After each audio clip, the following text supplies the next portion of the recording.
springtime tips and fun facts from Paul, Kristen, and Dexter at Total Wine & More. It's peak season for asparagus, which pairs perfectly with a light and crisp rosé. Mini bottles of champagne and sparkling wines are perfect for adult Easter baskets. And they're really cute, too. My perfect brunch? Belgian waffles with extra whipped cream and a holiday pour of your sweetest rosé. Whether you're hosting or just bringing the wine, Total Wine & More has you covered with 8,000 wines, 3,000 spirits, and 2,500 beers at always low prices. Cheers!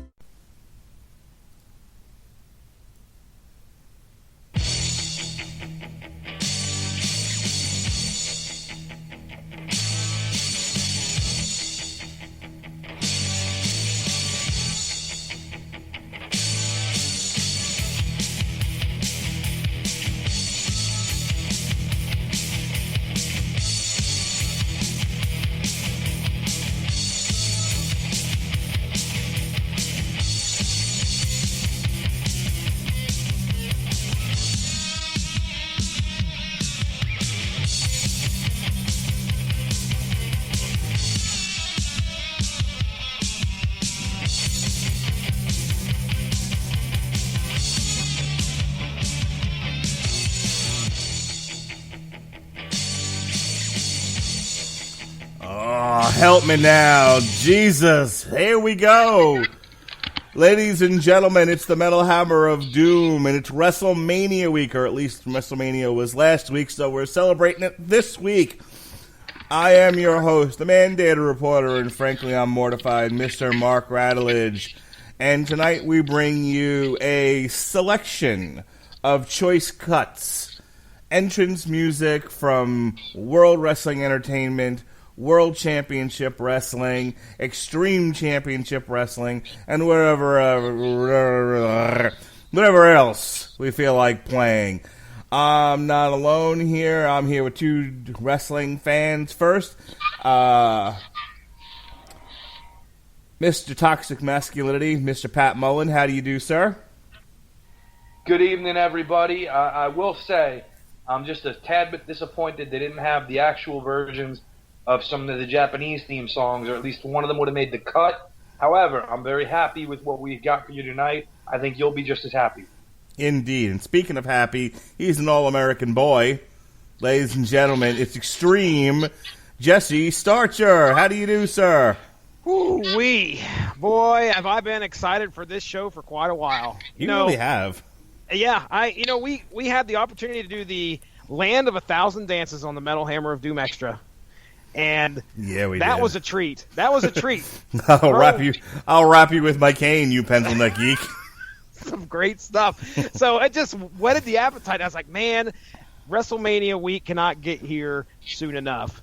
So we took over the show. We're doing a nice special wrestling themed outfit here tonight for everybody. You're not going to get all metal, but I'll tell you what, you're going to enjoy what you hear. That's for sure. So basically, we're having fun tonight. We're going to listen to some wrestling entrance themes from the days of yore, some more newer than others. And we'll tell some stories. We'll share some of our wrestling memories. Not the usual Metal Hammer of Doom, but more usual than you think. How about that? All right. I like it. So we all picked 5 songs. Actually, I picked 20 songs, and then I was told knock it off. Fucking you try to go up my shit too. You were like, oh, you want me to take? No, you want that one, right? And I'm like, no, I don't want any of your shit. Take your shit off of there. I have my own stuff. Pat gave me a list of 5 songs, and then I went crazy. Yeah, both of you guys just went rogue on the plan. But we did cut it down to 5 apiece, and so we're going to go in descending order. We're going to start with our 5th choice and down to our 1st choice. It's going to go Pat, Jesse, and then me. I get to go last because I'm the host. How's that? All right, so this first one. Pat, you want to hear it, and then we'll talk about it? You want to introduce it? How do you want to do this? Parlez-vous français? All right, folks. That, of course, is Pat's fun way of saying this is the theme song to the fabulous Rougeau Brothers All-American Boys.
You know, as many times I've seen the fabulous Rougeau brothers wrestle, I would have never remembered that theme.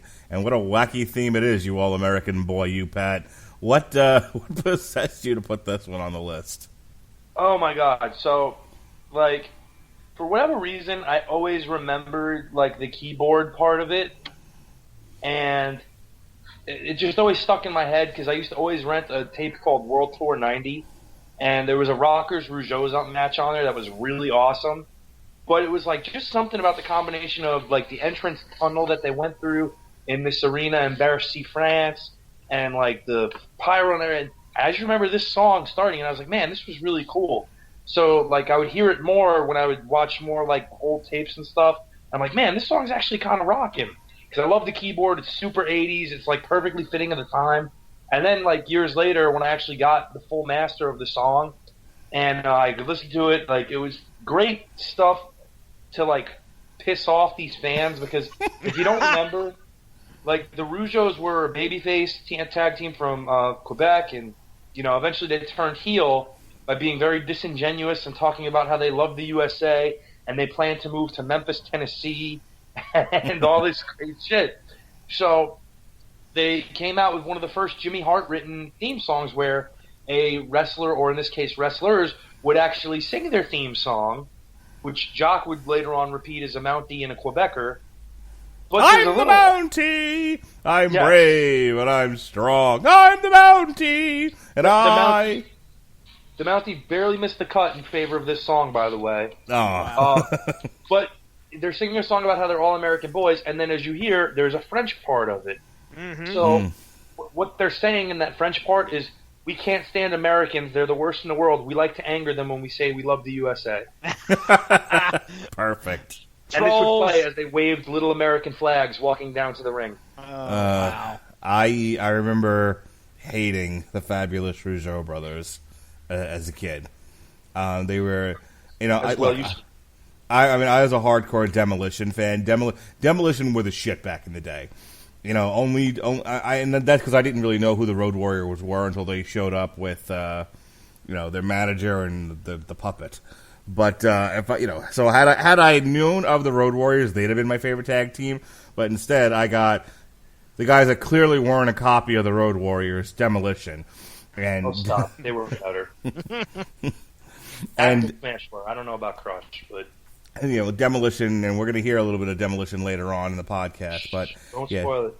Demolition were just absolutely amazing, and these dainty little guys in their baseball jackets with their fringes, and they're jumping around and their perfect haircuts. Yuck! The Demolition needed to punch them right in the face. Do you remember these guys, Jesse? Very little. I'm looking through the wiki now just to see what jogs my memory. The Rougeaus actually won the WWF Tag Team Championship on August 10th, 1987 at the Forum in a house show, defeating the Hart Foundation. Jimmy Hart, the Hart Foundation's manager, tried to interfere on their behalf with his signature foreign object, a megaphone. The megaphone was intercepted by the Rougeaus, who used it to get the pin and win the titles. They were announced as the new tag team champions, but the decision was later reversed, and their title win was never recognized by the WWF. I did not know this. So, very little. I remember them because I was watching the WWF back in the 80s. I would say that most of my memories probably start around I remember WrestleMania 2 and then catching Saturday night's main event. But, off the top of my head, I cannot remember a match that they had where I was like, oh, yeah, remember when they faced? I have no idea. So, all right, so I have a question for you, Jesse. Yes, sir. Were you one of those guys in the mid-'90s standing on your rooftop with rabbit ears trying to get the ECW show? We had satellite, sir. Oh. And I don't know how I came across this particular promotion. Did you get Sport Channel America? I remember, here's one of the weird things that I remember about ECW, and it was after I learned about the promotion and I learned about Joey Styles, I then saw Joey Styles doing a commercial on coins. Like, he was, obviously ECW was not rolling in the dough. I'm sure they couldn't probably pay him a whole lot, but Styles was also doing like infomercials or not on coins that he was trying to sell, some kind of weird shit like that. But I remember that, like, it was probably in the mid to late 90s when I saw that, and I was like, what the hell? This is a wrestling promotion I just saw on TV. But they really didn't jump into popularity for me probably until, I would say, 98. And when I caught them, I think that was probably when they started getting on TNN. But, yeah, I did have satellite. I just don't remember what channel it was on. Because I wasn't catching it regularly. So, but, man, when I finally caught the product, I was hooked. The Attitude Era had a lot to offer, and this just added right on top of it, and just poured all sorts of heaps of violence. So, all right, we're getting into my next one. I can't wait to hear it. All right, so you might remember this one by a little band called Metallica. This was small band. This, of course, was the entrance theme to the almighty Sandman.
Oh, we're off to Neverland. Boom, Singapore cane to the head.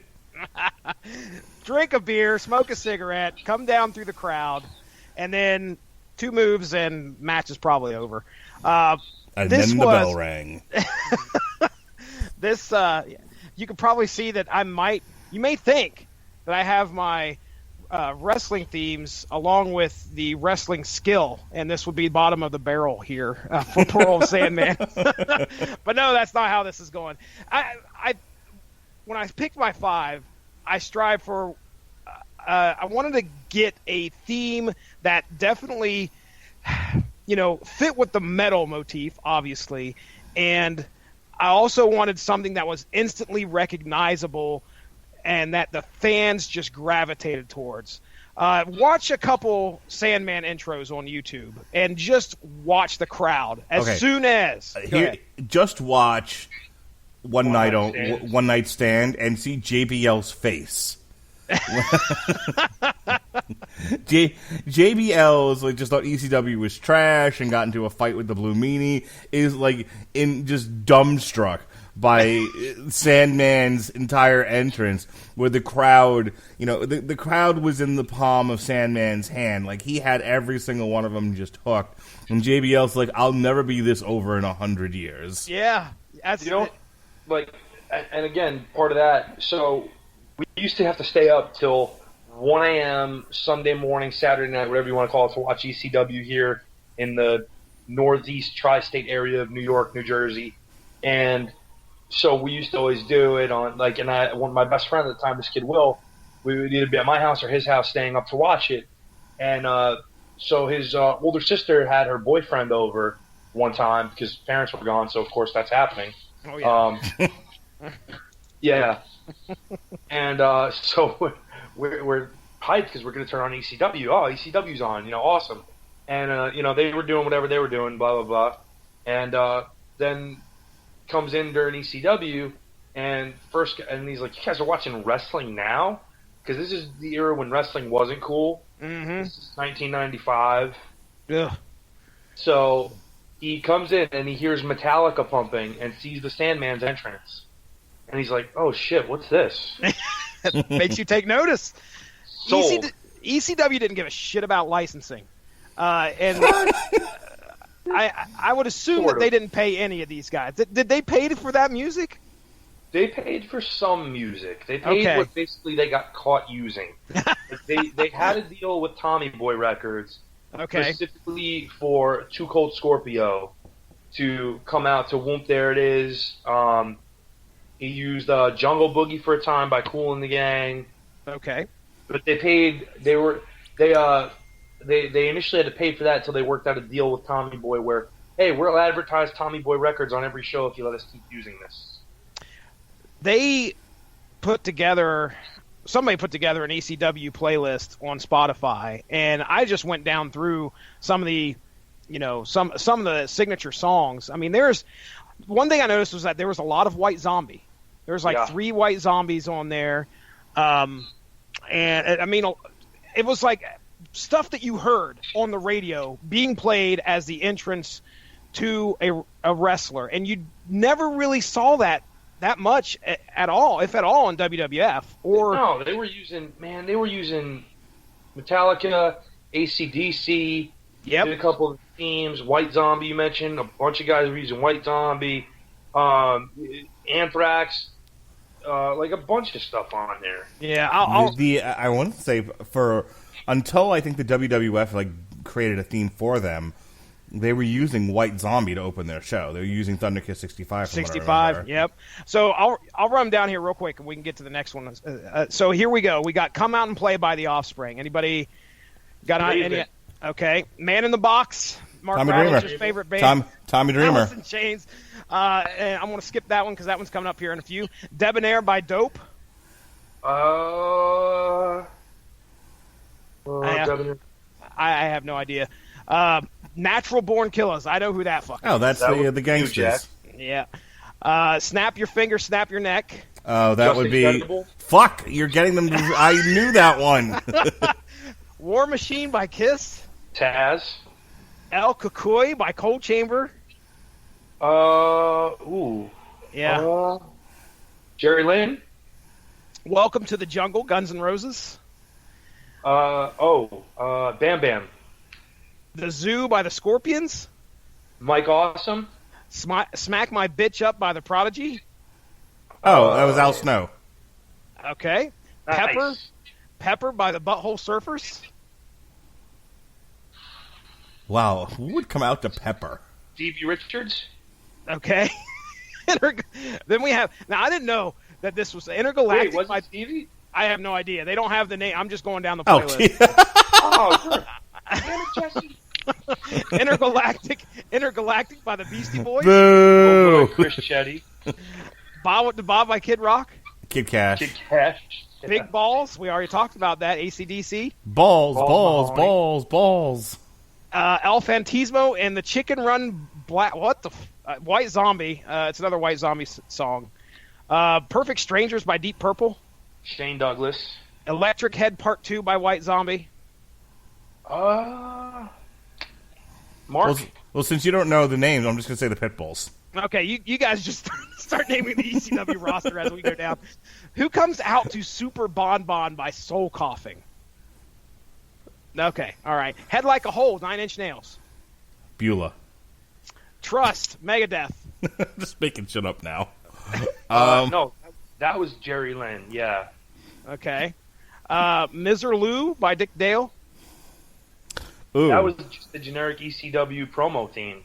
Okay. And then we have Enter Sandman by Metallica, and we just talked about that. That was Sandman. So, yep. I mean, listen, if every single one of those was an entrance for a competitor, I mean, you would not see this class of fucking artists on a WWF now whatever the fuck it's called, volume 3 if or you volume go back 4. in time, and had an ad sales team to help out and convince Paul Lee to just focus on creative and let somebody who actually knows how to run a business run the business side of it, can you imagine what kind of damage ECW would have done? Oh. Like, they might, I mean, it still would have imploded, but maybe not when they did, though. They might have lasted a little bit longer. All right. Who was running the books? Fucking wasn't it like Bully Ray? Wasn't he doing the books? He was for him? helping. No, it was Paul. It was all Paul. It was all Yeah, Paul. like he would. Bully booked arenas. Tommy did a lot of merchandising. Taz designed it. Tommy would do the concessions and stuff. Like, yeah. But Paul was still the bottom line financial guy, which they're all morons for letting that happen in the first place, but whatever. Yep. That's the story of ECW. They're all morons. All right. So this next one. So this particular character has had a lot of themes over the years, a lot of different themes. But this one's probably my absolute favorite original. If you start getting into some of the ones that were done by other artists, it's a whole other conversation. But I would say this is the height of this character's personal themes, and it's definitely one of my favorites. It was my fifth choice. This is Ministry from The Undertaker.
Where to, Stephanie? I tell you, like that was probably, I think, my favorite version of the Taker. I really do. By country mile. That's so That's good. going to be my second favorite version, other than when he actually dies. When he actually becomes the dead man. Pat Mullin, not a fan of the dead man. No, I hate the fucking Undertaker, but if there's a best version of him, that was it. Yeah, Satanic Cult Leader Undertaker was some of his best stuff. And that was his best entrance, not counting things like American Badass and stuff like that. But I just that whole period of time, in '99 when he was chasing Steve Austin and like hanging him from the cymbal and kidnapping Stephanie McMahon and setting bears on fire. It was so good. Super gassed up. Yeah, he was a monster back then. I tell you, these are some of my fondest memories of the Undertaker. Actually, I love that when Stephanie gets into the limo and he looks at her, it's like, where to? But that isn't nearly as good as Steve Austin in the ambulance with Bret Hart, which to this day I still quote. Jesse's heard me quote it like a million times. Like, I told you were going straight to hell, Bret. It's like after they've loaded him in an ambulance. That's so good. But yeah, this was. I mean, this is really up there. Some of his best stuff, but it's not nearly as good as this next one, is it, Pat? Despite the guitar crescendo added to the original Taker theme, which really does make that theme cool, no, it has nothing on this theme song from the very same era. We'll pull up the lyrics here, throw them in word, our favorite word machine, just to see. Oh yes, please tell me what level. I know by heart. Let's please tell us what reading level this one is. Guys, we'll do that. It's not a forever long show, and to lead us in, I will tell you there's only so many asses and so little time. All right. Here we go, folks. This is Billy Gunn's theme. This is I'm an Ass Man. I'm an ass man. Yeah, I'm an ass man.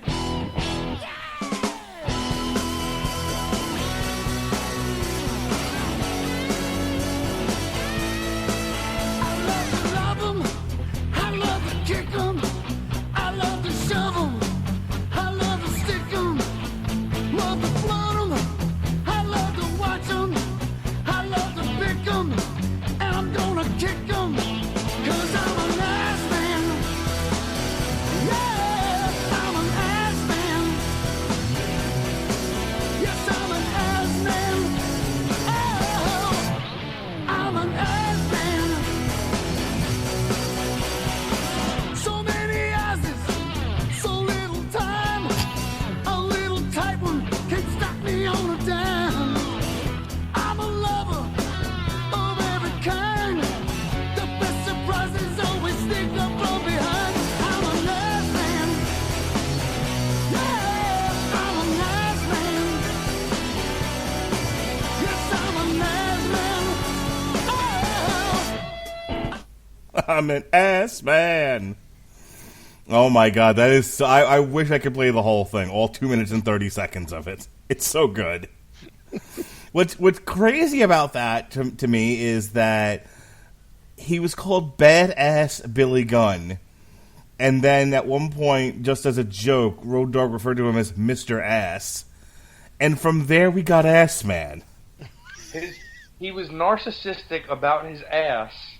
And not only did we get Ass Man, we got a 2.5-minute song devoted to asses with genius writing such as so many asses, so little time, a little tight one can stop me on a dime. No truer words have ever been spoken, because I'll tell you what, if anything stops me on a dime, it's a tight ass. Oh, yes, sir.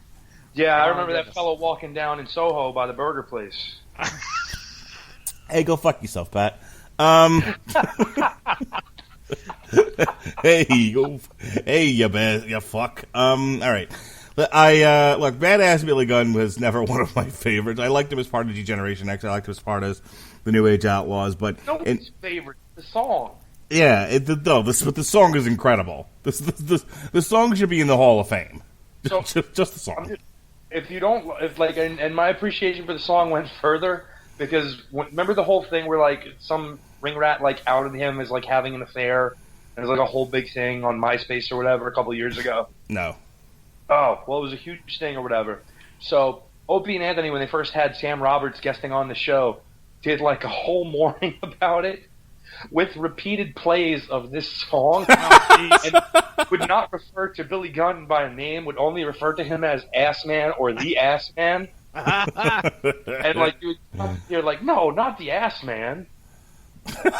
that's hilarious. If you go on YouTube right now, if you YouTube search Ass Man and Adulterer, you will get the full show, and it is worth every minute of time you listen to it. Well, I know what I'm listening to on the way to work tomorrow. That is classic. The only thing better is Jim Brewer Pizza Man. What did you think of the Ass Man, Jesse? Readability level, 9th to 10th grade student. No. That seems pretty high. I was going to say. The word count tool says it is a 9th to 10th grade student readability. I want to give you 2 guesses, and one of them is most likely wrong, and the other one is right, as to what the top word is in this song that is repeated 19 times. Is it ass? No, sir. It is I'm, and then number 2 with 16 times is ass. So Terrific. it goes, here we go. Run them down 1 to 5. I'm ass man, love them. There you go. Love them. There's your repeated words. So anyway, yeah, that was fun. This, like I said, could you imagine writing these lyrics? You got to come up with a song. Okay, all right, let's focus here. What do you like to do with Let's focus. I like to pick them. What?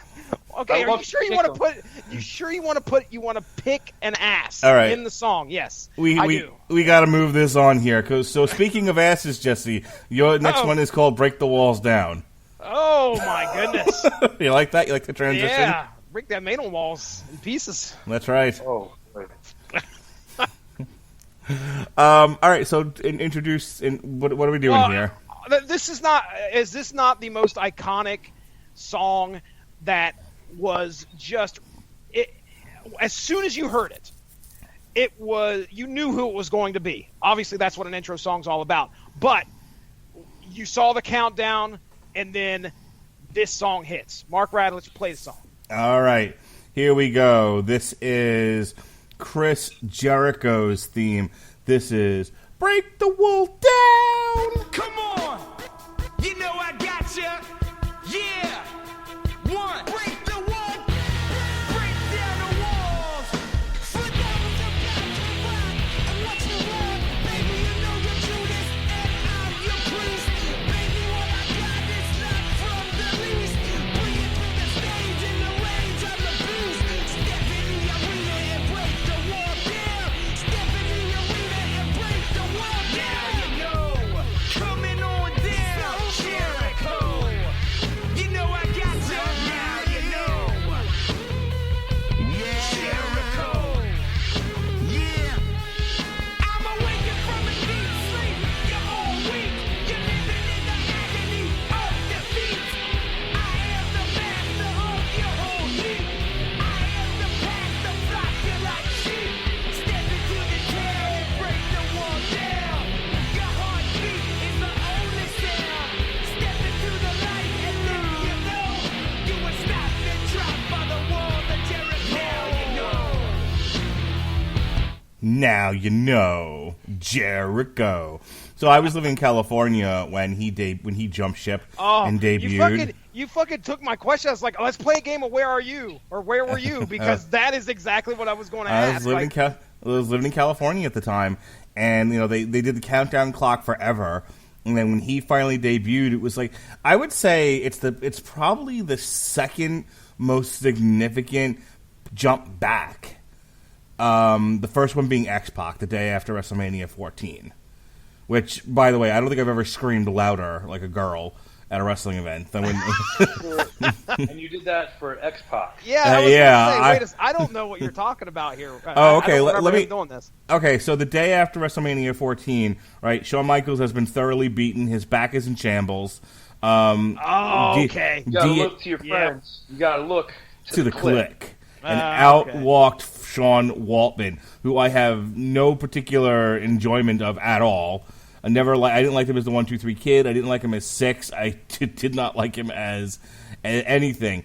But I was such a WWE mark, and I was definitely rooting for the WWE against WCW, that when he showed up that way, and it was like, yes, the WWE's turning it around. Victor, you would think I had fucking stock in this company. I was so excited. But the second one was Chris Jericho. Yeah, his debut was amazing. The fun part is he hates this song. Does he really?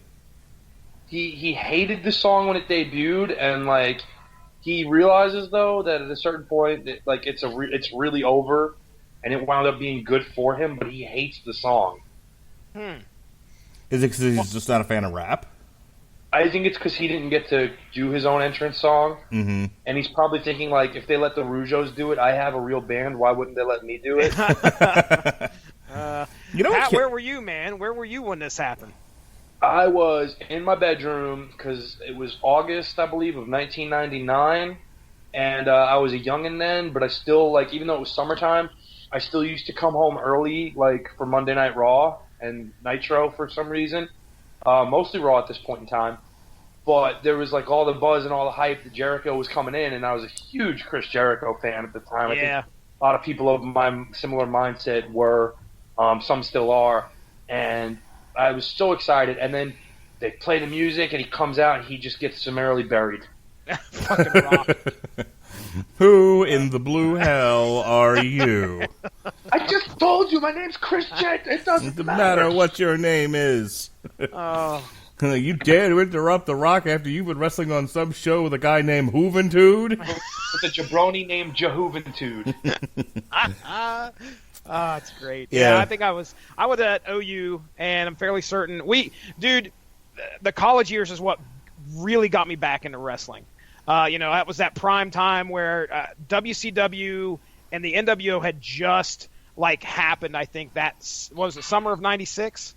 Yes. So May '96 is when Scott Hall shows up.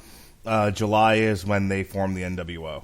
Okay, so I started OU, and probably about September or October, somewhere around there is when I started really getting back into wrestling, like a lot of people did. So yeah, I was familiar with who Chris Jericho was, but I remember just on the edge of my seat, and I don't even know. I think I knew that Jericho was going to debut, and there were all those rumors. And the internet's around, but it's not like it. It is not the phenomenon it is today. Right. So I remember a guy used to come in and he would spout off who's going to fucking win. I'm like, how are you this fucking savant of who's going to win these matches? I couldn't figure it out for the life of me. The motherfucker had like WrestleZone on his fucking computer or some shit. But anyway, so yeah, what do you mean Chavo Guerrero Jr. is not going to beat Kevin Nash? Yeah, that blew my mind. Who are you to doubt El Dandy? So, thanks, Brett. I think the other thing is that picking this guy, he was a legitimate, Chris Jericho is actually a legitimate singer of a rock/metal band. That's a generous version. Hey, I watched the man in person. I watched him. Fozzy actually came to Parkersburg, right across the river there in West Virginia. Oh, Madison Square Garden was booked, huh? Apparently. All right. So Pat's not impressed. But either way, yeah. So there you go. Break the walls down. All right. Just to keep this moving, this next one is a classic example of love the theme, hate the fucking wrestler. Mm-hmm. This is Voices by Rev Theory for the Randy Orton theme. I hear voices in my head, they counsel me, they understand, they talk to me.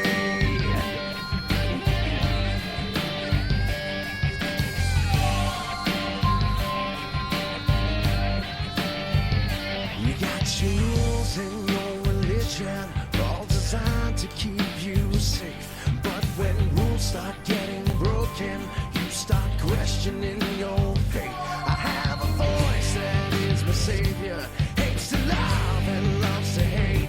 I have a voice that has the knowledge and the power to your fate.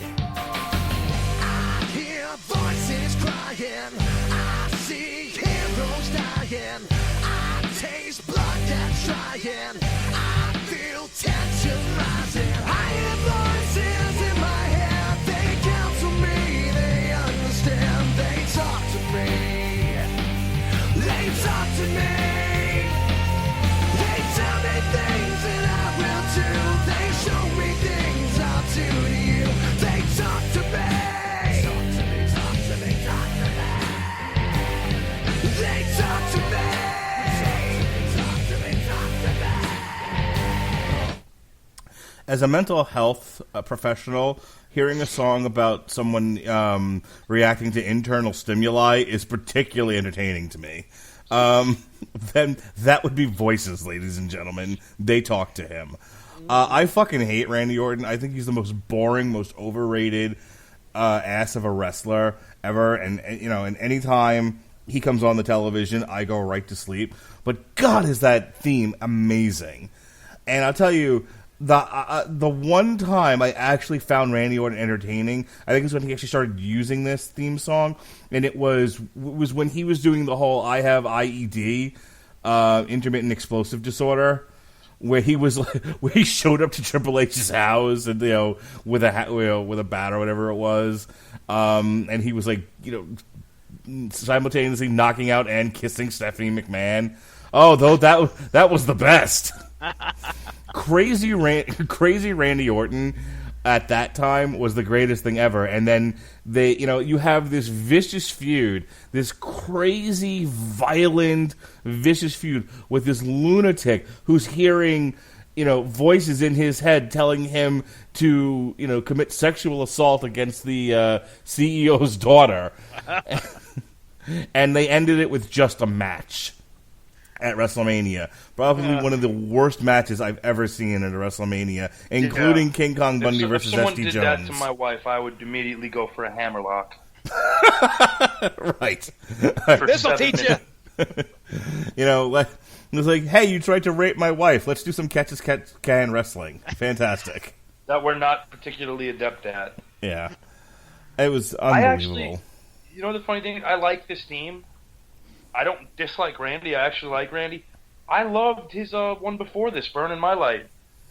I don't even remember it. He's used this for so long now. I think I know what you're talking about. Because even between these two, for like a week, he had the Kill Switch Engage song that he didn't like, and he was like, I don't want this. And then they just gave it to CM Punk. And then CM Punk would go on to use Living Color. And then he would quit the company. Is a crime that you took that off this list. We don't have 3 hours to discuss. I think we do have 3 hours. You just can't stay awake 3 hours. Oh, go fuck yourself. How about that? All right, then. I have sleep apnea, Jesse Starcher. All right. That's, it's not narcolepsy. All right? I'll just put that out there. It's narcolepsy. Narcolepsy. It's a special kind of disease when you fall asleep in public. All right, let's move this party along here. So, this is the Metal Hammer of Doom, and a lot of these great entrance themes have a rock and roll and metal feel to them, except for this next one. And then there's Maud. Pat, give us a little introduction here. Vocals performed by the greatest wrestler to ever live. A time when parody actually trumps what it's parodying, to say the least. Not the particular single that everybody knows from this incredible group. I think it's nothing short of the perfect addition to this podcast. All right. Here we go. This is the Good Old Boys from the West Texas Rednecks from WCW.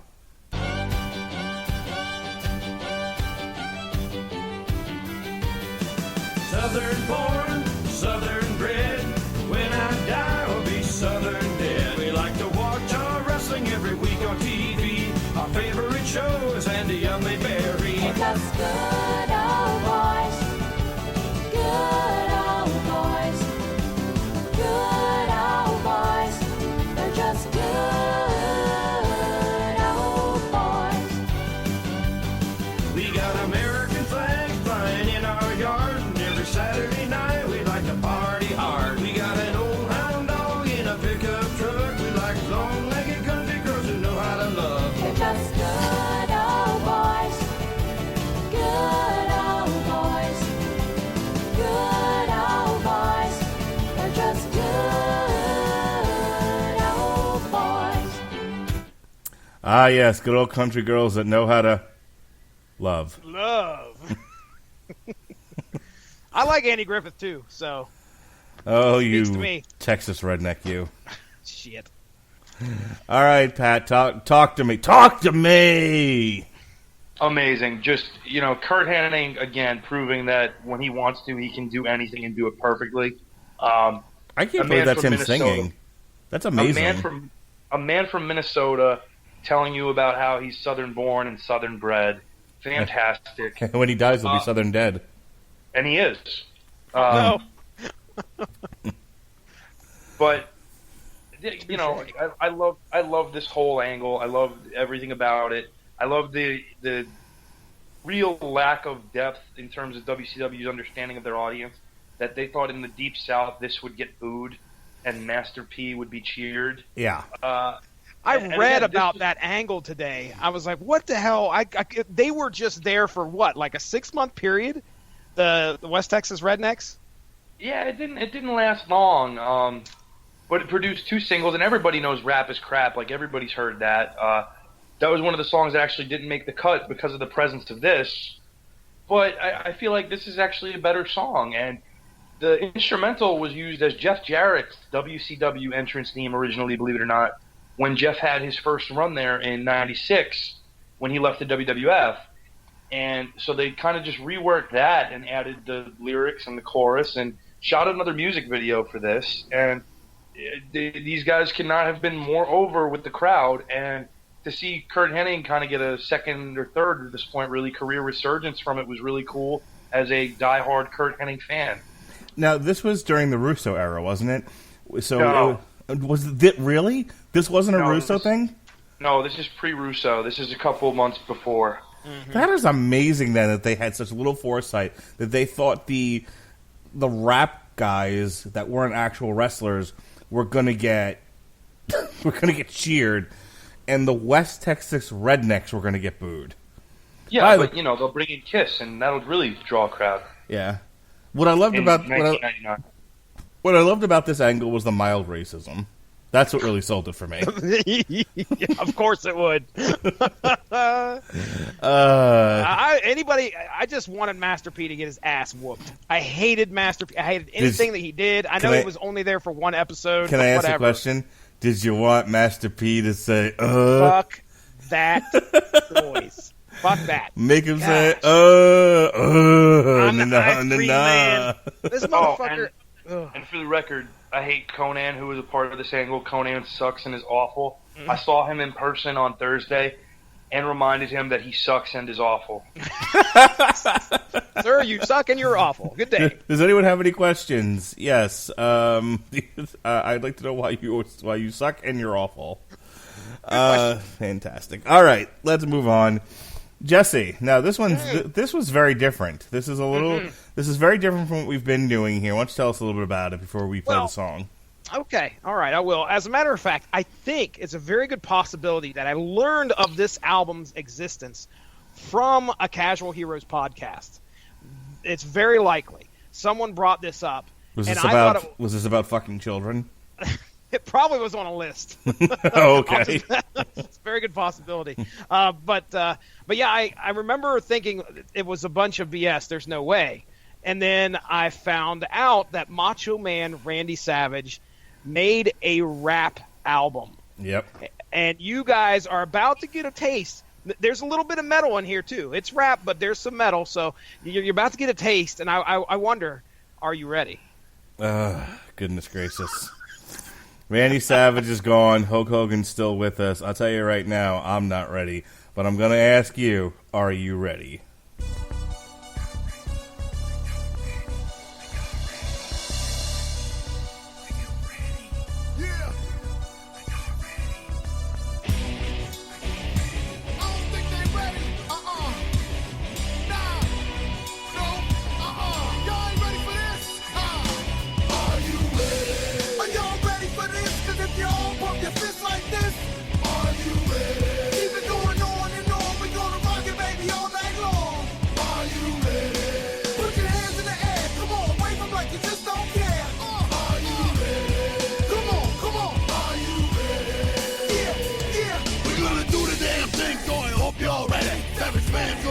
Microphone like a Betty and rock steady. You should have never got me started in this rap game. Now you're dearly departed. That's retarded. A wrestler coming off like this, one that's lyrically inclined with a mic in his fist. It's a savage man with a master plan. I got you waving your hands saying, that's my jam. Now everybody's kind of shocked and amazed that Macho Man's got you hitting the days. And I'm about to start a brand new rap craze, cause I'll crush you in the ring as well as the stage. So everybody, come on, put your hands up high, cause we're coming with a sound that you can't deny. It's the M-A-C-H-O-M-A-N.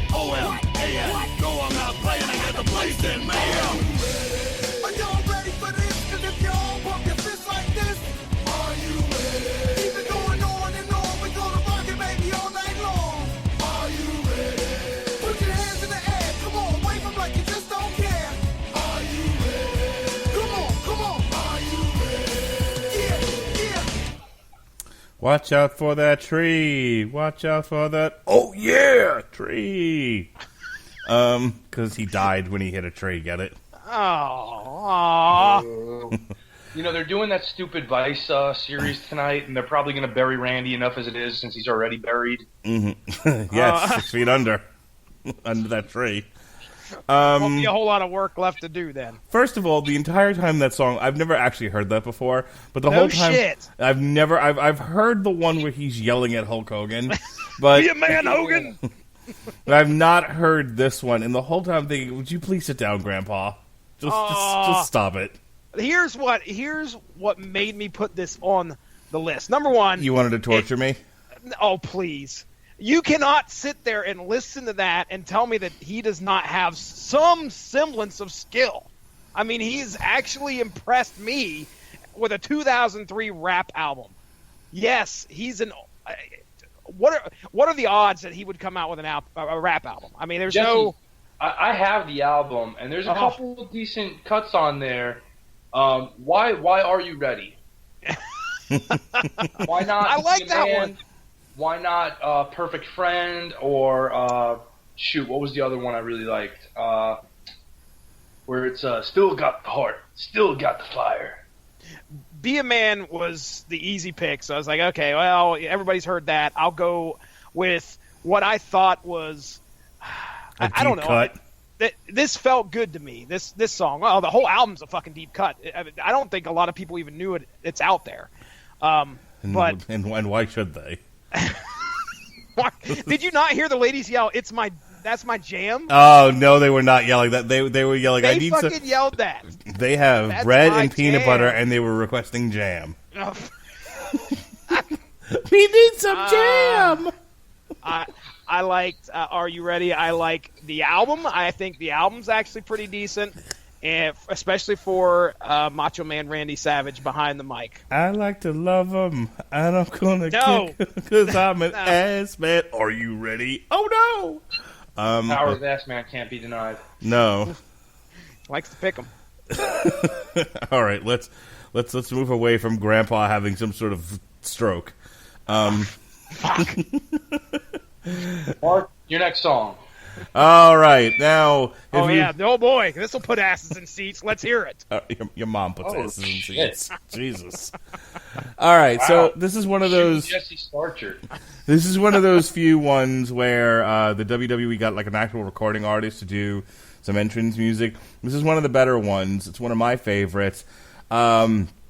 Now, if you've listened to the Casual Heroes Draftcast, you'll know that I may have screwed up in my endeavor to get people to overpay for Christian, in which case I got stuck with him myself, and it's been a long-running gag. So, this will actually be Mark's last song because he overbid to make sure it got played. Hey, go fuck yourself. It's actually his next 3 songs. He's just going to play it over and over. All right, we're done here tonight. No, this. If you guys would shut your mouths, we'll just close our eyes. Waterproof Blondes.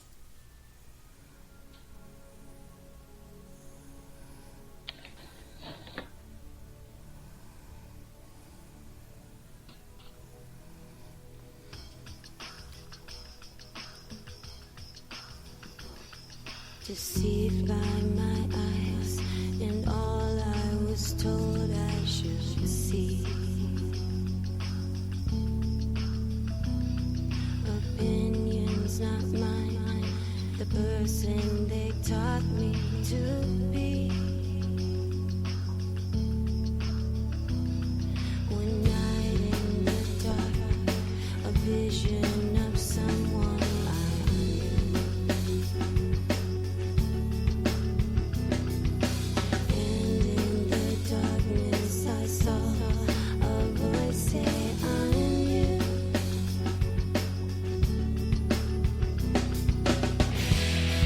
Inside me a light was turned on. Then I was alive. If you close your eyes, your life a naked truth revealed.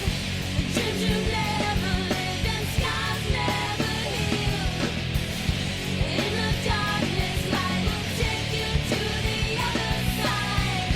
And find me waiting there, you'll see if you just close your eyes. Oh, I love it. It's in the vein of like, what's it? Shut up. Oh, those guys. I had it. Damn it. Like, I wanted to say Toto, and I'm like, no, that's not right. The 2 girls are dressed up like Catholic schoolgirls. Toto. No, I know who you're talking about. Tattoo. That's Yeah. it. Yeah, in the vein of Tattoo. Waterproof Blondes. That's a great song. That's just They were a great band. If they would have been on here, there would have been another Waterproof Blonde song because they did Sean O'Hare's theme, which I loved, and I was looking for that and I couldn't find it. I actually don't remember that. I actually, now that you mention it, I remember liking his theme. Like I'm just not connecting the dots on that one. But yeah, I was never really crazy about Christian as a solo wrestler, whether it was his TNA gig or him being a singles person in the WWE. But goddamn, this entrance music was fantastic. It was usually like the best part of him being on the show, in my opinion. I think this is the first time we've had like a theme on besides Good Old Boys, obviously, where I really love the wrestler and I really love the theme song. Particularly this version of the theme song was awesome. Then they ruined it by having those faggots Dashboard Confessional record a cover. I don't know if I've ever heard the Dashboard Confessional version. Yeah, you have, and it's terrible. Okay. Jesse, are you familiar with this at all? Not this version. I think I am more familiar with the one you guys are talking about that Pat does not like. That's Which the one I can think of. What do you like better? You like this, or do you like Christian, at last you're on your own? No, don't like that version either. I'm not. I know. Here's the thing. I know a lot of times, especially when you have a popular band do the entrance, they're going to pick the parts out of the song that are more energetic because you want to get the fans standing. Yeah, you do the entrance cut. You know, yeah, exactly. When we started this song out, I mean, I almost fell asleep. So I said, okay, well, that's not fair to the rest of the podcast and the people listening. But I'm not a fan of this one. I'm sorry, guys. Falling asleep during podcasts is my gimmick. Thank you very much. So Jesse, go after the show and listen to the entrance cut. Okay. All right. Then I'll most likely I'll be like, oh, okay. All right. I hear it. The thing is that we're hitting this one, and Pat's next one also that inspires some ire from me. So oh my goodness, we're at a part in this podcast where it's like, oh, fuck me. Fuck you. Fuck you. Pat, he's got some shit to say about your man Double J. I can't understand why, but I don't understand a lot of things. Why don't you give us a little intro there, buddy pal? Oh, it's on me. Okay. Yeah. So once in a generation, there comes a movement, and in the 1990s, country music gained ground it had never gained before, and I was really into some guys like David Lee Murphy. I was really listening to a lot of Brooks and Dunn, Travis Tritt. And so for some reason, I don't know, I just connected with this kid living in Brooklyn, New York, that he loved this country music out of nowhere. He learned how to achy breaky and all the good stuff. And so this gimmick Jeff Jarrett had as the wannabe singer who was going to use the WWF to launch to country music stardom got over with me. I've always been a character guy, and this was a fun character with a good performer behind it. And they were going to release this big single, and to the shock and awe of everyone, it was a terrific song, and I'll let you hear it. All right. Not only is this a Jeff Jarrett hit song, but it's the closure to any one of the live Bruce Pritchard shows. This is With My Baby Tonight.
Jesse, how do you not love that song? The fuck, dude? Yeah. Well, I mean, listen. Because of the gimmick, it fits. So there's no way. Yeah, it fits. Oh. So I can't discredit the song for that. Cannot do that. Now, do you know who's really singing? Is that Road Dogg? Sure is. Yeah, that's what I thought. Yeah, No, I remember. It's not. That's Jeff Jarrett if I've ever heard anybody. Believe the gimmick, Pat. It's still real to me, damn it. So, I really dislike Jeff Jarrett.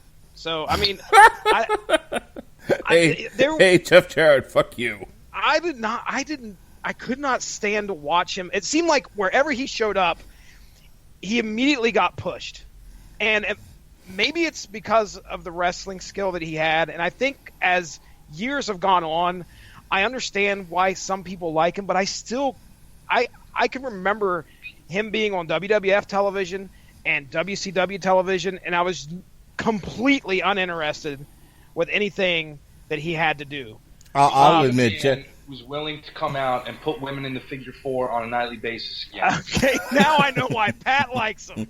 I have to admit, in the interest of being serious here for just a moment, if I could be serious for just a moment, Jeff Jarrett had a lot of go away heat for me too. Like him and X-Pac both. Just like, could you, and I remember like in the Rise and Fall of WCW mockumentary, Mike Graham.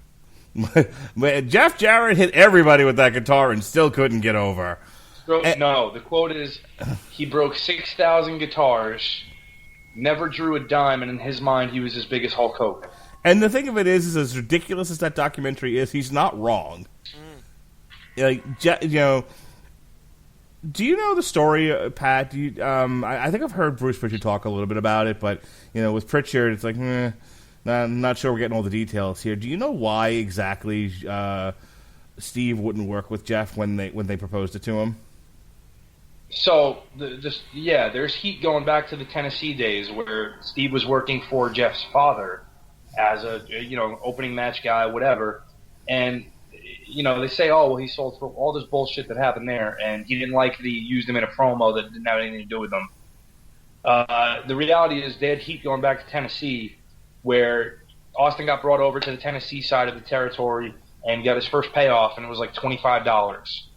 And he thought he was going to be making more money because he's going from Texas to the A show in Tennessee, and he got less of a payoff working there than he did in Texas. And Jeff, who was working on top, at the time, one of the top acts along with Lawler, looked at him in the locker room and, as the legend goes, said, check ain't going to get any bigger as long as you stare at it. Oh, shit. Wah, wah. And, one guy became the biggest star ever, and one guy beat up his valet. And the other guy laid him down in the ring for Hogan. All right. Let's, speaking of Hulk Hogan, Jesse. Oh, my. Listen, if you were watching WCW in the mid to late 90s, you're going to recognize this song immediately, and you're going to attribute it with Hulk Hogan. Hulk Hogan may have one of the greatest themes of all time, and it's not on this list. This one is. Hit it, Johnny. Oops. Alrighty. This is a little ditty by Jimi Hendrix called Voodoo Child, Slight Return.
Oh, Electric Larryland.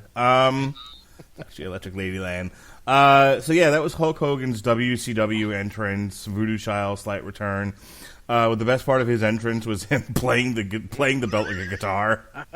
That's some good shit, man. Like, I'm not a Hulk Hogan fan at all, but I have to say, Hulk Hogan's heel run at the height of the NWO was fan-fucking-tastic. Yeah, you're not going to... I mean, again, like I said, I got back into wrestling mainly because of the NWO and the popularity as that occurred, and along with Hulk Hogan coming out, Eric Bischoff and the Entourage and all that, it stuck with me. And again, you got to remember the theme that I was sticking with was looking for stuff that was rather popular by popular artists, along with some of our more popular wrestlers. And this fit the bill. I was like, oh shit, how come I didn't think of this?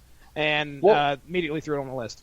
The funny part is, like, you know, because of the NWO, the big three, Hogan, Hall, Nash, Hogan's very clearly the odd man out, and one of these things is not like the other.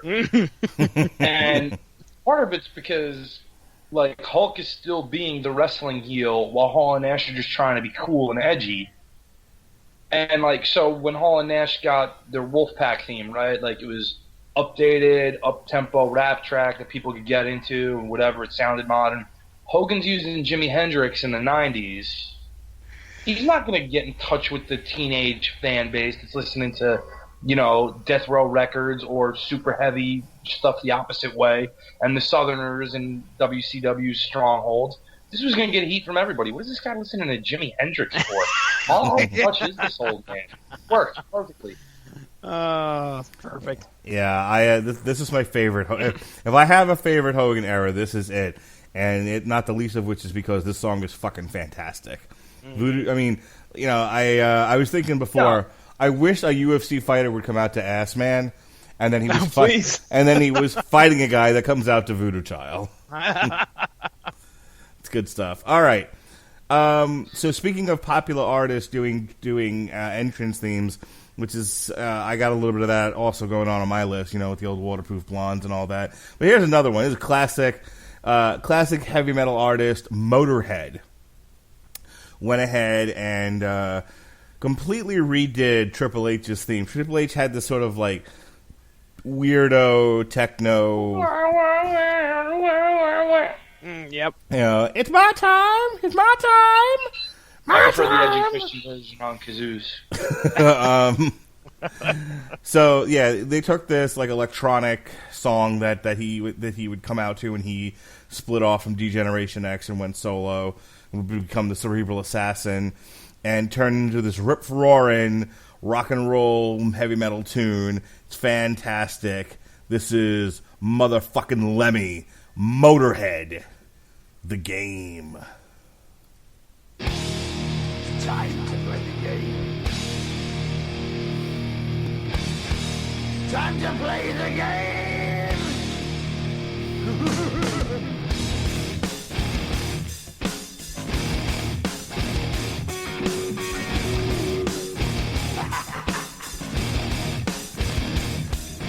It's all about the game and how you play it. All about control, and if you can take it, all about your debt. And if you can pay it, it's all about pay. And who's gonna make it?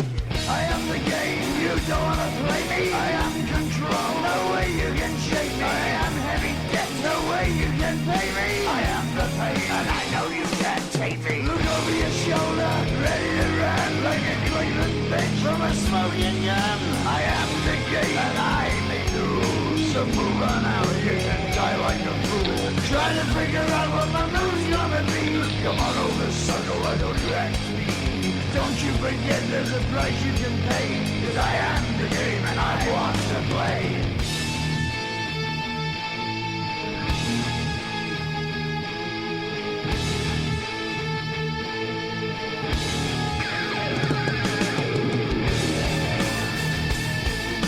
Time to play the game.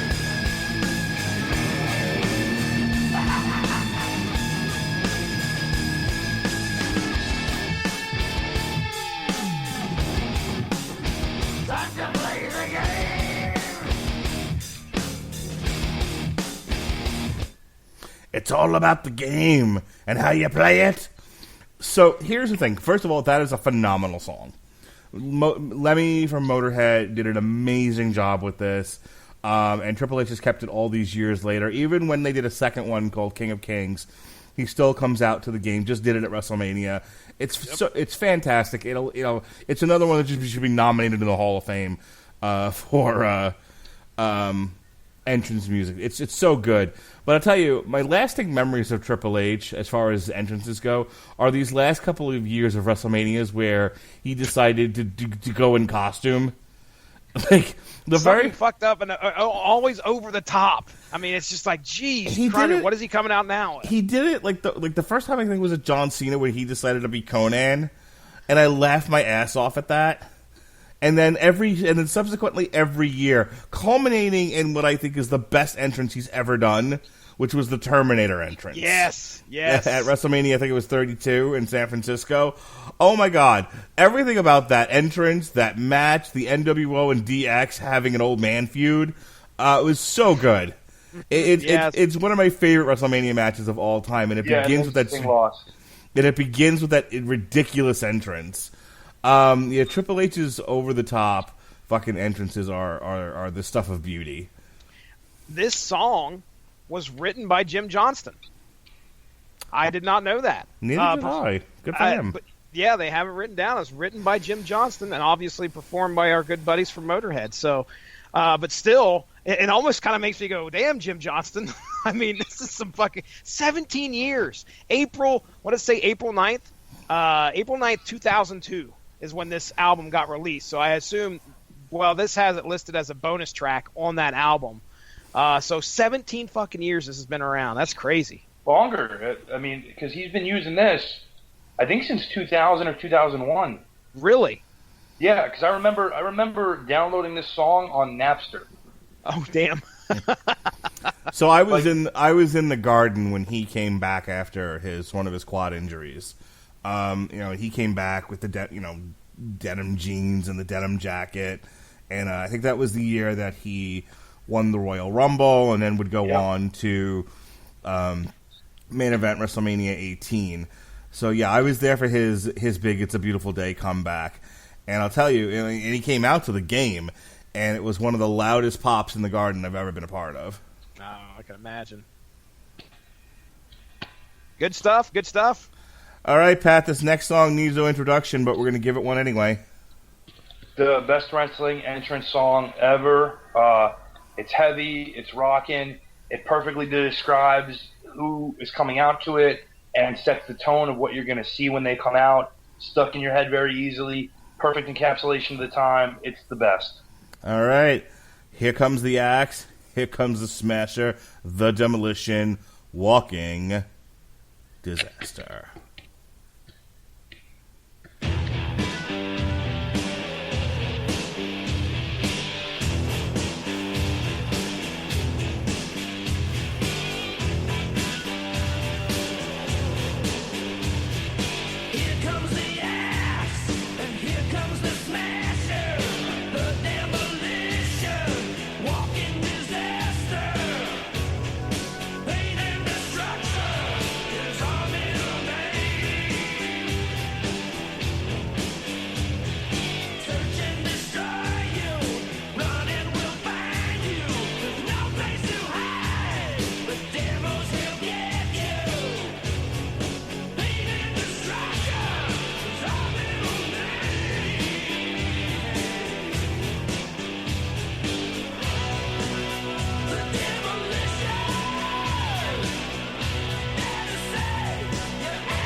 Oh, here comes that Axe. Here comes the Smasher. Demolition were my favorite tag team for, ever. It was Demolition. What a great line. Demolition, better say your act of contrition. And Rick Derringer, baby. Woo! Eat your heart out, Rick Springfield. Because she's my girl, and she always will. She's the only girl for me. Go ahead. That was Jimmy Hart. That was not Rick Derringer. But no rock and roll singer is going to take her away from Jesse Starcher. And yes, that was a great song. But yeah, Rick Derringer. And if you listen to the full song, he shreds a guitar solo on this. Yes, he does. And I'll tell you, when I was listening to this playlist today, I wanted to get ready. You know, I wanted to get in the mood. I couldn't wait to talk about it. Did you put your bondage gear on? I took off my pants and I jacked it, sir. No, if I was to pick my favorite song off of this that I didn't choose, Demolition's going to be the one, because this song kicks a lot of ass and it's worthy of being your top pick there for sure, Pat. Well, thank you, Jesse. I appreciate that endorsement, and I'm sure Accent Smash do as well. Yeah. They deserve their spot in the Hall of Fame. Too bad it's going to cost WWE apparently $100,000 a piece to get it done. Hopefully somebody in Demolition will come to their senses. But that's what they're asking for them to appear? That's what I read. They were like, wow. we don't want the $5,000 payday. We want the $100,000 payday. Oh, my. To show up at the Hall of Fame. There's a lot of bad blood there for a long time. I had no idea. Yep. Yeah. There's there was a whole thing about how, remember when they brought in Crush because Axe, either depending on what side you hear, either had a heart attack or whatever. WWE says he had a heart attack. Bill Eadie said he had a very bad allergic reaction to shellfish that put him into anaphylactic shock. And he was in the process at that point of transitioning to an agent role anyway that he was promised. But they dropped him for Crush, and they were like, oh, well, we were never going to put you on as an agent, Bill. Like, you heard what you wanted to hear, as if he was Bret Hart or something. So he took the Demolition Axe name because he felt he was part of the creation of it. He created the name Demolition and Axe and Smash, and he was performing as Demolition Axe outside of WWE. Had another independent guy he teamed up with to be called Blast, and they were the new Demolition. WWE quickly went to litigation, and Bill Eadie fought them on that later. And then, so eventually it came to some point where he got to bill himself as Axe, but not as Demolition Axe, and couldn't do a new Demolition or what have you. And like then they were part of the concussion lawsuit with Smash's involvement too, the whole thing. Wow. Was there ever any heat between them and the Road Warriors as far as gimmick infringement? No. Smash is actually really good friends with both those guys. He trained with them and came up with them. And I think the Road Warriors are smart enough to know that like anything successful is going to get copied. And and again, not to go off on a tangent, I never thought Demolition was that much of a Road Warrior ripoff. Well, first of all, the Road Warriors were fucking shredded. They're huge, bulging muscles, they were very bodybuilders. Yeah, they were very defined, More so than Animal. And Demolition looked like a cross between a biker gang and a BDSM fucking act. Like, and neither one of them were built. Like, no, they looked like the tough guys from the bar who were sitting watching the door, which in actuality was the Road Warriors. But yeah, but you look at like the Powers of Pain. And I love Barbarian, but they were a very clear ripoff of the Road Warriors. Yes. Down to the haircuts. With a tenth of the talent. Yeah, well, Barb was better than both of them. Let's not go there. So the Road Warriors and Demolition, I mean, they met at some point, right? Yeah, they wrestled in the WWF. I know that, but what I mean is did they wrestle each other at some point? No, so yes, I just said that. They wrestled sorry. Oh, okay. I knew they were in the WWF. I knew that part. I thought that's what you meant. But like, you would think that would have been like a huge deal. There's two inherent problems with that. One is that they never got the Axe and Smash versus Legion of Doom match. Okay. You got Smash and Crush. Mm-hmm. Two is that, and Mark can probably attest to this too, growing up more in the Northeast in the WWF, even if you knew the Road Warriors came first, you saw a lot more of Demolition. And if you honestly watched those teams, Demolition was having the better matches. Yeah. Not only that, but I mean, I don't know if you would agree with this, Pat, but... And the theme song. I always thought the Road Warriors came off as really fucking goofy in the WWF. Now, if you watch them... Any other place, they're not goofy. They're fucking badasses shoving spikes in Dusty Rhodes' eye and all that shit. Yeah, he couldn't see for a while. But But they come into the WWF and like everyone has to have a gimmick and everything has to be childish. So they have Paul Ellering, and Paul Ellering has a fucking puppet. Like Demolition didn't have a puppet. No, they didn't do the puppet gimmick till a lot later though. But like I saw the Road Warriors in the NWA before the WWF. Like I was fully aware of who they were and what they did and everything.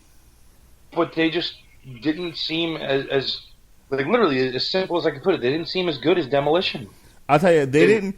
They looked better, but the presentation of Demolition was better, and Demolition had better matches. The Road Warriors to me did not come across as cooler than Demolition until they came out on the motorcycles at SummerSlam.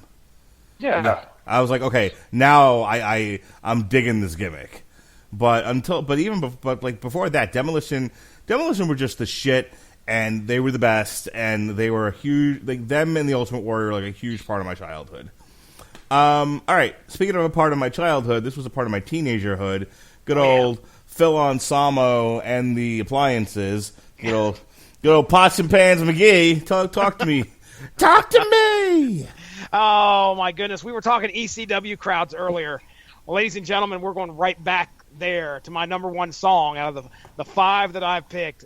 This is the one that brought the crowd to their feet. The ones that weren't standing up already. The whole fucking show is about ready to get started as he walks down the aisle.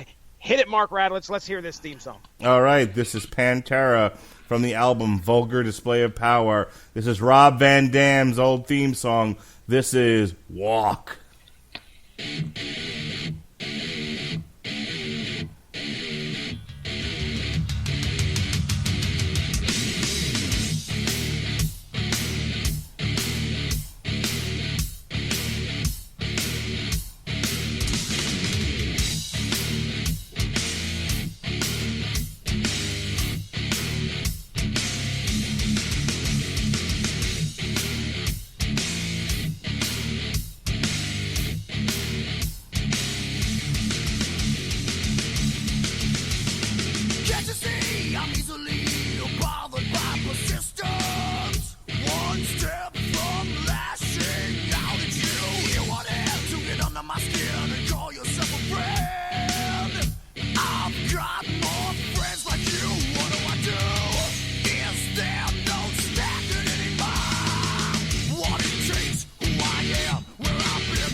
Walk on home, boy.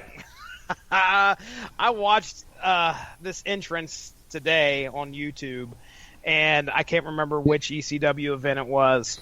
But and then you gave Caleb a 5-star frog splash. Yeah, he's still upstairs unconscious. I'm a little worried. You gave him a Van Dam hater. Hey, Caleb, catch this. Check this out. Rob Van Dam, bitch, the whole fucking show.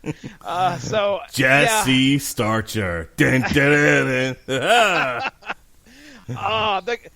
And again, it takes again, this is crossing the boundaries between songs that we hear on the radio and songs for entrances for wrestlers, but everybody starts singing this song. They all stand up, and it's respect, walk, and I remember when I first saw it, I was like, what the fuck is going on here? This is amazing. And then at the time, now granted, things have changed, and my opinion of Rob Van Dam has changed, but he was very innovative. I had never seen anything like what he could do in the ring before, and that caught my attention. And you really, if you sit there and think about it, it's a rare occasion where a wrestler's theme is accepted and owned by the audience, and they sing along with it.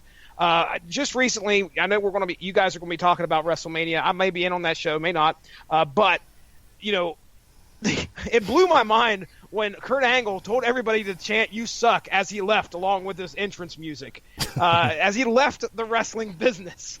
But the thing is that he understood that the fans can gravitate towards something and make it a part of themselves. And when they start interacting with the show, that means that much more to them. And speaking of the show, this is the whole fucking show. This is Rob Van Dam. This is Pantera. This is Walk.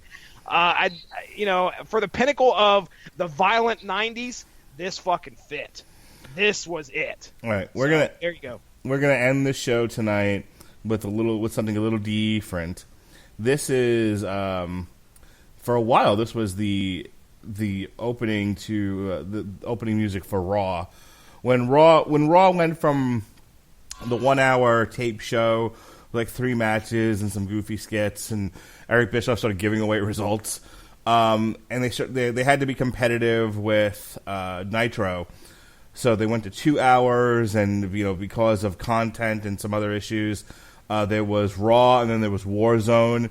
When they initially made the switch and kind of kicked off the Attitude Era, they used this as the introduction to Raw. This comes from Full Metal, the WWF Full Metal, or Full Metal the album. Now, it's got a bunch of, at the time, 94, 95, 96 entrances, like Diesel, King Mabel, the 1-2-3 Kid, the Smoking Guns, featuring Mr. S, Razor Ramon, Hakushi, Sexy Boy, With My Baby Tonight. But there was also some extra songs here featuring the Slam Jam members. Now, who were the Slam Jam, Jesse? The Slam Jam consisted of John Olivia from Sabotage and Trans-Siberian Orchestra. Also, Michael Begim and Ali Schneider, not from One Day at a Time, from Such a Surge. They do the vocals on this next track that we're going to play. Scott Ian from Anthrax. Oh, goodness. Kenny Hickey from Typo Negative. Gary Meskel from Crumbsuckers and Propane. Jesse, did you listen to any of the Propane that I sent you? When the fuck did you send me Propane? A little ways back. I'll have to resend it again, and you're going to have to listen to it. Okay. But, all right. yeah, Propane kicks some fucking... Pat, you ever hear of Propane? Can't say I have. Oh, you guys are missing out. And finally, welcome to Joyzy, you fuck. Tim Miller of Overkill. So that's your Slam Jam members. They did a great fucking song here. This kicked off Raw. This is my number 1 pick for tonight, and after this, we're going to get out of here. Ladies and gentlemen, this is Thorn in Your Eye.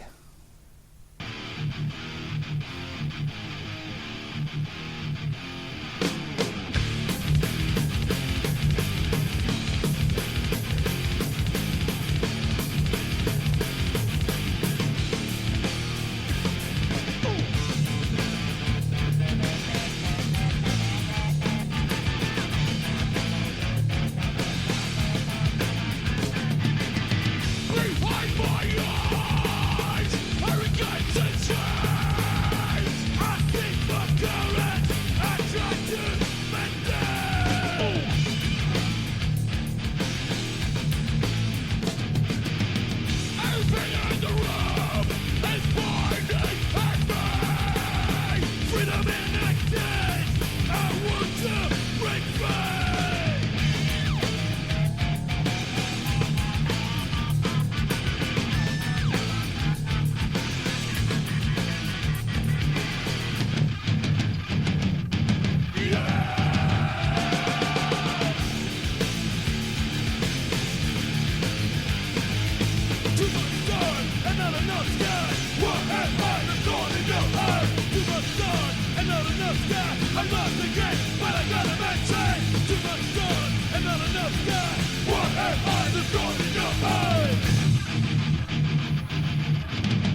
Welcome to Raw is War.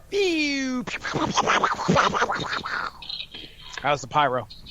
Puppies! That was Jerry Lawler.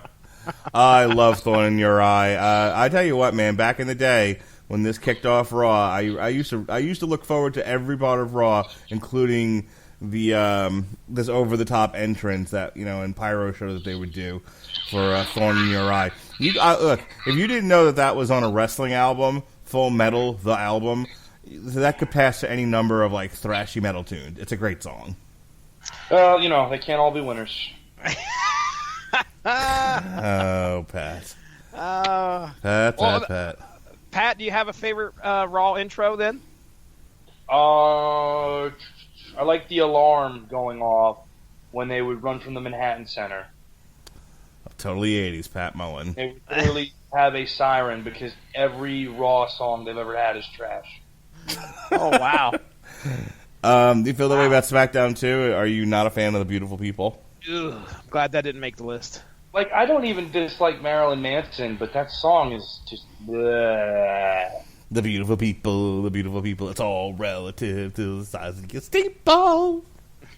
Yeah, like, come on. Like, we're licensing music at this point. This is the best we can do? Yeah.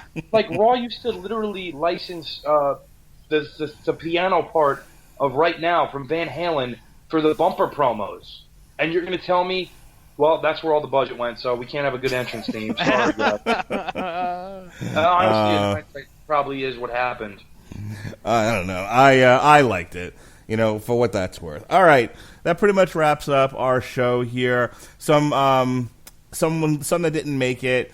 I love the Revival's entrance music. We go, say yeah. I was screaming say yeah till they fucking lost at WrestleMania, and then I was like, oh no. The Shield, Brock Lesnar's, the next big thing. We didn't put it on here. I had to cut it. But CM Punk's Cult of Personality, all bring back such positive memories. So sometimes the best part of wrestling are those entrances, and then of course, like Bruce Pritchard says, then the bell rings. You're like, But I'll tell you, sometimes, like I said, just the entrance is what I'm looking forward to, and then I get disappointed, like I did with Finn Balor at Sunday's WrestleMania. But we'll talk about that tomorrow on TV Party Tonight. Will we, Jack Dick? I'll be talking about it tomorrow by myself. If there's one song that missed the cut for me, I would tell you it was Mark Henry's 3-6 Mafia. Is somebody going to get that? Oh, that's a good one. Yeah, that's a good one. How about, I had a very hard time leaving that out.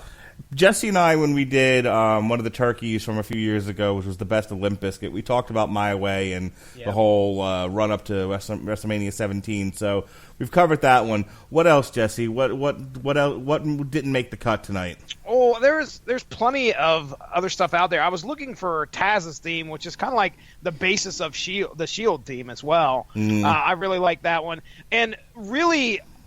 Our choices were limited by Spotify. There was so much more open and out there on YouTube. Like, I wanted Sting's fucking Seek and Destroy entrance. That's not on Spotify. The one my sister shared tonight, which we did have quite a few people kind of chime in, but my sister shared one that I really liked, which was Stereo Mud's Ravens theme, End of Everything. Mm-hmm. This is the end of everything. So I liked that one. I had to cut I'm Back by Eric Bischoff. Oh, yeah. That was also, so good. They did not have any of 3 Counts hits, which was upsetting. Yes. We were talking also some fucking Fabulous Freebirds and Michael P.S. Hayes. Nowhere. We will get the full Michael Hayes Off the Streets album, and there will be a Wrestling Hammer of Metal album. Hell yes. Well, I looked for it. It didn't. I couldn't find it on Spotify. I could only find the Wolfpack. But yeah, the original NWO, which I was reading the Nitro book that's out right now, and they were talking about how basically the NWO music was just like library music that they had in the TNT storeroom. They basically just pulled random music. They're like, oh, this sounds good. It's weird. It's weird they had a collection of porno music, but that's TNT for you. We'll make it work. But I mean, yeah, the NWO, that's iconic. That music, everyone knows what that is. Yeah. We probably could have put on Real American. I mean, because Christ, who doesn't know that at this point? Yeah, who doesn't fucking know that? Wow. But 20 songs, 15 songs. That's what we decided to go with for 1 hour and a half, 2 hour show. So that wraps it up here for the Metal Hammer of Doom's tribute to wrestling music. This was Jesse's idea, and it wasn't complete crap. Hey, that's good. That's real good. Great. As far as what we're getting back on track next week, we've had a couple of off weeks, a couple of weeks where we didn't do a show, but we're going to get back in the swing of things. Next week, Overkill. Welcome to New Jersey, you fucks. Next left, Joyzy. Joyzy. Welcome to the Garden State. The Wings of War. We're going to review that next week here in the Metal Hammer of Doom. The week after that, Twar Hell. We are taking a break on May 1st. Now, I may make it to that show. We're going to be reviewing the Orville Season 2, or I may be dead on an operating table. One never knows. Fuck. You never can tell. All right. A doctor is going to stick his hand up my ass and see what he can find. I may not be alive. I don't know what's going to happen. But on May 8th, if I'm still alive, we're going to do Battle Beast. May 15th, the new White Snake. May 22nd, Elavidi. May 29th, Sworn Motherfucking Enemy. Yeah. That brings us to June. June 5th, Legion. June 12th, all you Simpsons fans out there, get on board with the Great Space Coaster. Oakley dokley, howdly toodly. Wait, Mark, what is the date for the White Snake show? White Snake is May 15th. Okay, I will be seeing them May 7th. Sweet. I'll be seeing them April 23rd. So feel free to join us on that show, Pat, if you want to talk some White Snake. We'll be looking at the new Flesh our and Metal Blood. Hammer of Doom Extra was fun because I threw a bonus one in there. If people keep an ear out for that, where we went down some top White Snake albums. We could tell which one Mark listened to the most. So like I said, June 12th, we got Oakley dokley, howdly toodly. Look at some. We'll probably get Robert Winfrey on for that one. Rammstein has a new album out. We'll review it June 19th. Hopefully Robert Cooper will be back for this next one. Amon Amarth, June 26th. On July 3rd, day before Independence Day here in the United States, we got L7, Scatter the Rats, because God loves riot girls. God may love them. Pat doesn't care for them. No. He'll pass. That brings us to July. Glory Hammer, which is an Ailstorm side project on July 10th. Not Glory Hole, you perverts. Glory Hammer. The Texas Hippie Coalition is going to get it on, son. July 17th. And finally, Sabaton. New Sabaton album, July 24th. And that's all we got on the schedule for right now. Pat, you're going to be back with me tomorrow to remind me what a jack dick I am as we talk about WrestleMania weekend and how seats are not made for us big fellas in these arenas. That's what we're going to talk about. How cold was it? WrestleMania? I don't think it was... which is tit cold. Oh, boy. Yeah, I didn't do WrestleMania, and I'm thanking God every day I did, and we'll get into more of that as to why tomorrow. So tomorrow night, Pat and I will discuss WrestleMania weekend. We'll discuss the G1 Supercard, which Pat and I were at live. We sat next to together. We snuggled. It was a lovely time. What else you got going on, Pat? Not too much otherwise. Unfortunately, I will not be around on April 20th because I will be seeing Tesla in concert. Nice. So I'm looking forward to that. Yeah, you'll hear me tomorrow night on what a wild weekend we had between myself, Mark, a longtime friend of the podcast, Jed Casey. So, Mark was at WrestleMania. Mark went to the G1 Supercard with me. There's some great stuff from the Bruce Pritchard live show you'll hear about. No, you won't. Jack Dick. And then Mark went to NXT. While Mark was at NXT, I was at a show called Revolution Pro, which was a British company with a lot of New Japan talent. Had a lot of run-ins there at the hotel. I was not at the Hall of Fame when Bret Hart was assaulted. I have an alibi, thank you very much. He was not there. Not there. And Thursday, you can hear about what happened when I attended Josh Barnett Presents Bloodsport and Impact Wrestling Presents United We Stand. Did you go to any of the Joey Janela shows? I did not, and in hindsight, I'm very grateful based on video I saw. All right, we'll talk about that as well. All right, Jesse, hit me with some can plugs or plugs of cans. Oh, ladies and gentlemen, go give the Radulich go give the Radulich and Broadcasting Network Facebook page a like to stay up on top of all the great podcasts that we have to offer. Go find your favorite podcast platform. Type in Radulich. You should be able to find a show. You can subscribe or go pick an odd one you want to listen to. There's a bunch of stuff out there in the archive. We're usually averaging about 3 shows a week on here, and we've been doing that for how many years, Mark? A lot. Quite a while. A lot.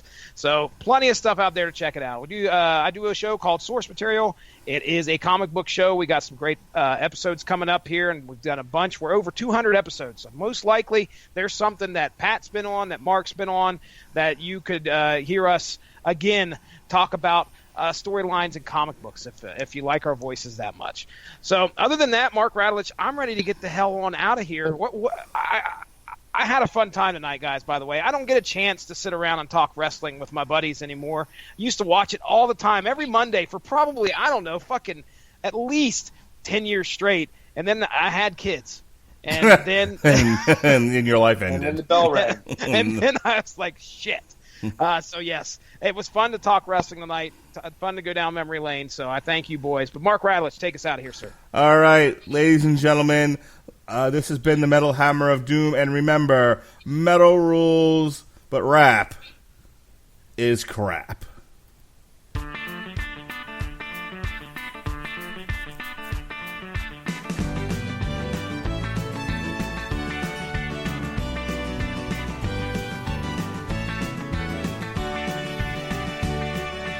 I like country music.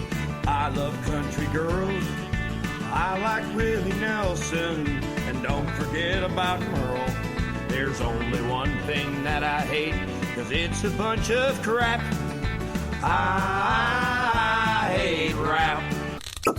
Springtime tips and fun facts from Paul, Kristen, and Dexter at Total Wine & More. Did you know there were over 1 million bubbles in a glass of champagne? Did someone say brunch? Leave the egg hunting to the kids. We'll have even more fine hunting for your brilliant brunch Riesling. Ham's sweet and salty richness pairs perfectly with sweeter wines with bold fruit. How about a juicy Pinot Noir? Whether you're hosting or just bringing the wine, Total Wine & More has you covered with 8,000 wines, 3,000 spirits, and 2,500 beers at always low prices.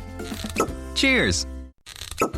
Springtime tips and fun facts from Paul, Kristen, and Dexter at Total Wine & More. Garnishing your ham with pineapple? Pair it with a delicious Chardonnay to make their taste buds swirl. Deviled eggs are even better when paired with a light, dry wine like a bubbly Prosecco or a Pinot Grigio. For me, nothing beats recommending a great wine. And with such an extensive selection, I can help you find the perfect one in your budget. Whether you're hosting or just bringing the wine, Total Wine & More has you covered with 8,000 wines, 3,000 spirits, and 2,500 beers at always low prices.